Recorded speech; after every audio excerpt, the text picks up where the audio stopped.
Hello and welcome to the channel of Sigma Plus Industrial Solutions. In that video, we're going to talk about the discrete probability, the Poisson probability distribution. In the last videos, we have given some introduction about the basics of the probability, and we have discussed the binomial probability. And today, we're going to continue the discussions and we will talk about the Poisson probability.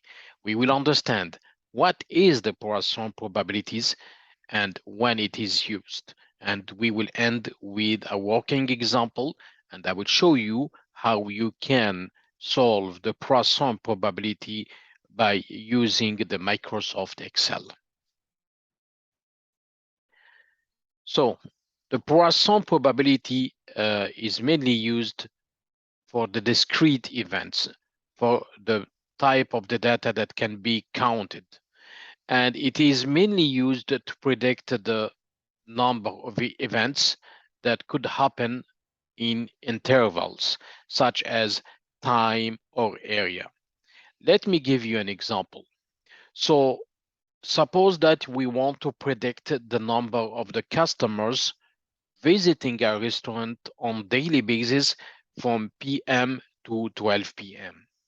Or you want to predict the number of complaints that can be solved in a technical service center by phone for each 100 calls the service centers are receiving phone calls. Or you want to predict the number of recoveries for each 100 patients taking a new vaccination. Or you want to predict the number of production stoppages each hour. So we can understand from those examples that the Poisson probability is focusing on predicting the number of events that could occur in specific intervals. Let's now understand the characteristics of the Poisson probability. So we have been highlighting about the number of the occurrence for each interval. This interval could be a period, an area, a distance, and the mean must be the same in each interval of the measurement. The number of the occurrence are completely independent. And you can see the formula where we are using to calculate the Poisson probability, where Px equal mu to the power x, where mu is the mean number of the occurrence over the interval. X is the number of the occurrence of the interested over the interval, and E is the exponential constant number, which is 2.718. So you can see the formula, and we will show you now an example where you can utilize the Microsoft Excel to solve the Poisson probability. So the example says that a restaurant used to have an average of 80 visits per day. Draw the Poisson probability curve and find out the most likelihood of number of customers that who will visit the restaurant next day. So let's now move to the Microsoft Excel and see how we can solve the example. So as you can see, I have already listed the table of the probabilities, where I have in the first column the predicted numbers over the intervals, the predicted numbers of the customers over each per day, which is our interval. And in the first column, this is the accumulated probability. And the second column is the individual probability. And we will go through those things step by step. What I will do, I will redo that example in front of you so you can better understand how we can implement the formula in the Microsoft Excel. So I will just take a copy of the first column and I will put it here. So this is the predicted numbers that I want to plot through the Poisson probability. So the first information that I have from the example is the historical mean of the customers who used to visit the restaurant on daily basis, which is 80 customers, right? So the first probability will be the accumulated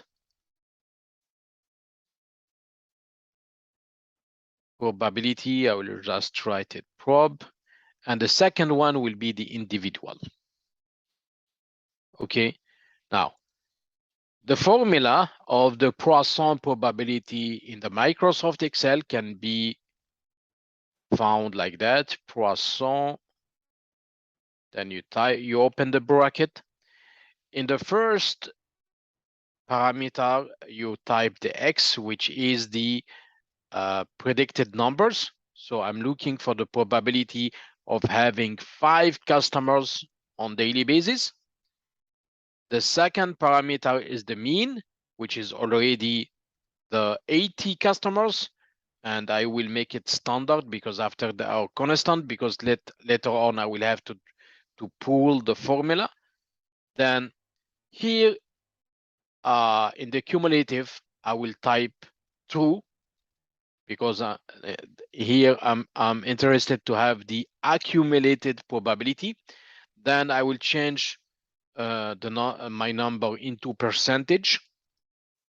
And then I can drag the formula to the last cell. Then I will repeat again the formula for the individual probability. So again, the formula is Poisson, open the bracket, and the first predicted number of customer X, then my historical mean is 80.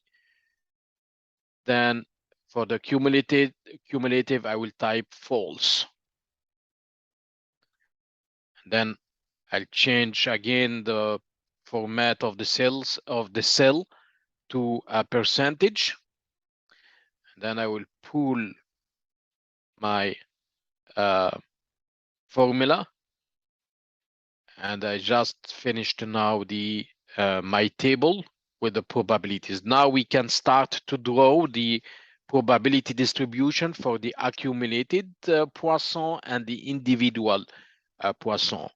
Okay, so I'll just go to choose to select the right chart.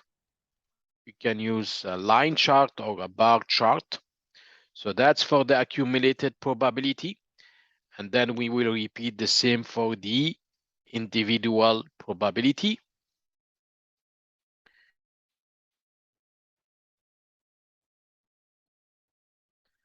And you can see it looks like almost a normal Bell distribution curve. Now, let's try to understand what the graph is telling me and what is the difference here between the accumulated Poisson probability and the individual. So suppose that I am interested to know what will be the probability that the number of customers who will visit the restaurant tomorrow will be between the 80 to 95 customers. So in this case, what I can do, I can just change the colors of the bar. So I will make it in red. So this is from the 80, and you can see the 85 also. I will change the colors of the bar.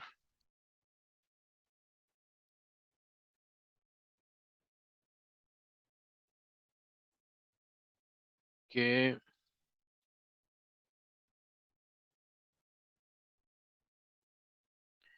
Here up to the 95. And then I will just type the label here so we can see the probability. That's the accumulated probability, which is 52%. These 52% or 53%, we can say that the probability that the number of customer will be bigger than or equal to 80 customers will be 53%. And if I look to the probability that the number of the customers who will visit the restaurant will be equal to or bigger than 95 customers will be, we can see here, and I make it bigger so we can see.